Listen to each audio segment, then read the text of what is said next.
Newspaper कैसे पढ़ें। तो न्यूज़पेपर पढ़ने का तरीका सबसे पहले तो ये कि आप न्यूज़पेपर कोई भी एक चूज़ कर लीजिए। मैंने 3 पेपर यहाँ पर ओपन किए हुए हैं, एक बार ज़रा उसको देख लेते हैं। 3 पेपर हैं, एक ये हिंदी का दैनिक जागरण है, एक दूसरा द हिंदू है और तीसरा पेपर इंडियन एक्सप्रेस।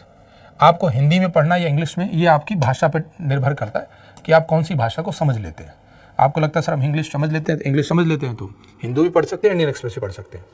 हर पेपर की एक विचारधारा होती है। कुछ पेपर होते हैं जो सरकार के पक्ष में कंटेंट ज़्यादा लिखते हैं, कुछ पेपर होते हैं सरकार की आलोचना ज़्यादा करते हैं। हमारा टारगेट होना चाहिए कि हमें न्यूट्रल रहना है। न्यूट्रल रहने का मतलब हमें पक्ष और विपक्ष दोनों को समझना है।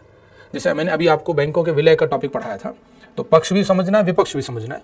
यूपीएससी आपसे समालोचनात्मक मूल्यांकन करवाता है, तो उसमें दोनों विचारधाराएं आनी चाहिए।